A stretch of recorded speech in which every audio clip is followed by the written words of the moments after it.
Alors aujourd'hui, on va répondre à Thailand Lover qui m'a laissé un commentaire me disant qu'il aimait bien ma façon de penser, donc merci pour ça. Et il m'a posé la question, est-ce que ton seul but c'est d'entrer dans la postérité? Et il a signé d'un cher Zifron. Et cette signature cher Zifron va me donner l'occasion de répondre. Parce que cher Zifron est un petit peu la némésis d'Hérostrate, ou plutôt Hérostrate est la némésis de cher Zifron. Parce que cher Zifron est l'architecte du temple d'Éphèse qui a été brûlé en 356 avant Jésus-Christ par Hérostrate. Hérostrate, dont le but déclaré fut, sous la torture de ceux qui lui demandaient « Mais pourquoi, diable, as-tu été brûlé le temple d'Éphèse, le temple d'Artémis à Éphèse, quatrième merveille du monde sur les 7 de l'époque, Éphèse située dans la Grèce de l'époque, dans la Turquie d'aujourd'hui. Pourquoi, Hérostrate, as-tu brûlé le temple d'Artémis, déesse de la nature et de la chasse, fille de Zeus? Et Hérostrate a répondu « Parce que je voulais devenir célèbre. » Et devenir célèbre, il s'est rendu compte que c'était plus rapide de devenir célèbre en brûlant le temple fait par cher Zifron que en construisant le temple. Et non content d'entendre ça, les Grecs ont décidé que plus jamais le nom d'Hérostrate ne serait prononcé. Plus jamais. C'était interdit, c'était puni, c'était un délit. Mais il se trouve que l'histoire a retenu le nom d'Hérostrate et non celui de cher Zifron, qui était l'architecte du temple d'Éphèse, qui avait d'ailleurs inventé un moyen assez astucieux pour l'époque pour transporter les divers éléments qui constituaient le temple avec un système de roues en fait. Enfin pas exactement des roues, mais quelque chose qui permettait de transporter des choses qui sinon n'auraient pas été transportables. Et c'était plutôt malin, mais tout le monde s'en fout. Par contre, Hérostrate est resté dans l'histoire à cause du complexe d'Hérostrate qui consiste à vouloir devenir connu et reconnu à tout prix, y compris en commettant des actes délictueux. Et en cela, on peut dire que Hérostrate est bel et bien le premier influenceur. Et c'est pour ça que j'ai repris ce nom à mon compte, parce qu'il y a des choses dans lesquelles je me reconnais, à savoir l'intérêt pour contourner les règles pour atteindre ses objectifs quand ça peut constituer un raccourci. Et aussi la reconnaissance de ce que l'incapacité des autorités à imposer leurs lois est manifeste. Et donc Hérostrate en a été un exemple, puisque l'histoire a retenu son nom alors qu'il était absolument décidé qu'il était interdit qu'elle le retienne. Donc voilà. Donc est-ce que mon but est de passer à la postérité avec cette chaîne? Non.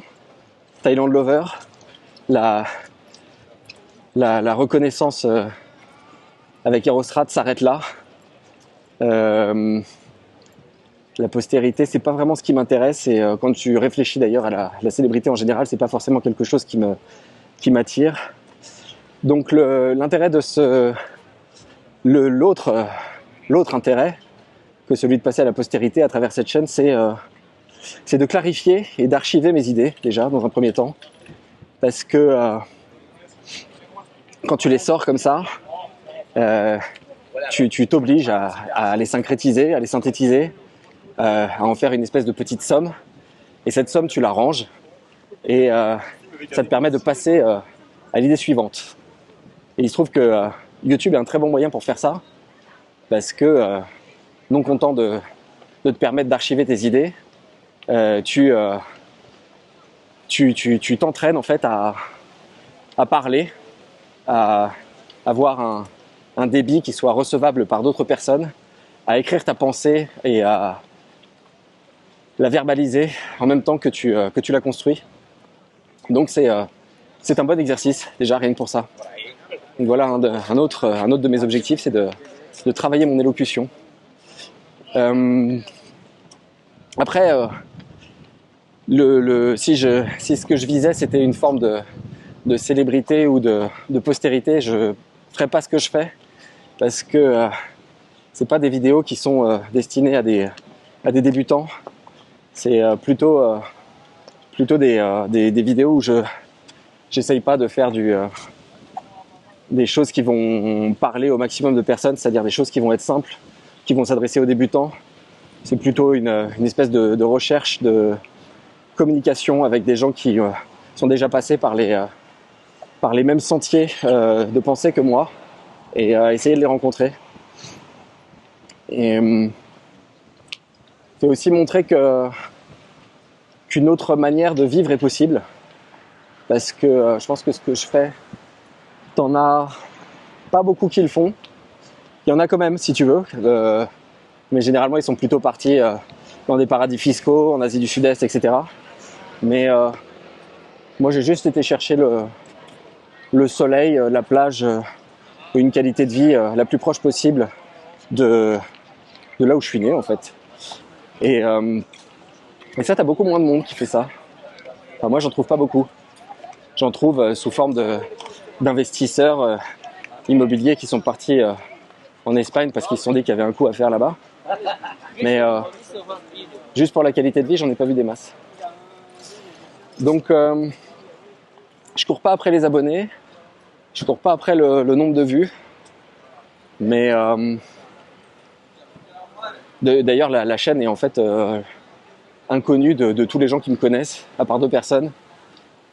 J'ai pas envie que ma copine sache que je fais cette chaîne, j'ai pas envie que mes parents sachent que je fais cette chaîne, j'ai pas envie que mes amis qui sont restés en France sachent forcément que je fais cette chaîne, parce que je pense que lui conserver une forme d'anonymat, c'est ce qui va me permettre de garder une liberté de parole.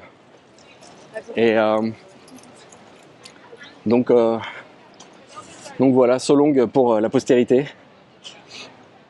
Mais il y a un plaisir que je m'attendais pas à trouver, mais que je trouve en la faisant aussi, c'est le plaisir de faire les vignettes. Alors il est tout à fait possible que ces vignettes ne plaisent qu'à moi, et le taux de clics par impression YouTube semble montrer que c'est le cas. Mais en tout cas, ça m'amuse de voir ces vignettes qui sont un petit peu une image, une illustration de ce dont va parler la vidéo du jour. Et quand je les vois s'accumuler comme ça, les unes à côté des autres, ça fait un espèce de petit édifice qui grossit et que je trouve être une fin en soi. Ça fait une espèce de trace du temps qui est plus agréable qu'un simple journal, par exemple, tu vois, ou si j'avais des espèces de cahiers qui s'entassaient comme ça avec ce que j'écris dedans, ça me ferait moins marrer que de regarder ma page YouTube avec ma tête en train de faire les activités les plus absconses. Voilà. Pourquoi le but c'est pas la postérité? C'est aussi parce que comme tu as passé la quarantaine, enfin en tout cas en ce qui me concerne, tout ce qui est compétition, volonté de reconnaissance, etc., ça perd de son sens, ça m'intéresse beaucoup moins. Une fois que tu es sorti du jeu de ce que les autres appellent la rat race là, si t'as pas décidé que ta vie c'était montrer ce que tu fais, à quel point c'est cool, etc., c'est une vraie libération en fait. Donc voilà, tu t'en fiches d'avoir la plus grosse réussite sociale selon les critères établis par les autres, puisque de toute façon en tout cas en ce qui me concerne, tu vois bien que les critères qui ont été établis pour décider de la réussite sociale ou non, c'est des critères qui n'ont absolument aucune valeur. La seule valeur que ça peut avoir, c'est pour obtenir de la reconnaissance auprès de gens qui de toute façon te regardent pas. Et de toute façon, s'ils te regardent, ils te regardent avec un regard qui repose sur des concepts biaisés. Donc, je ne vois pas l'intérêt. Voilà. Et donc voilà, j'espère que j'ai répondu à ta question. J'espère que ça t'a intéressé et que tu vas continuer à regarder les autres vidéos. En tout cas, je te souhaite une bonne journée. Je te dis à la prochaine. Ciao.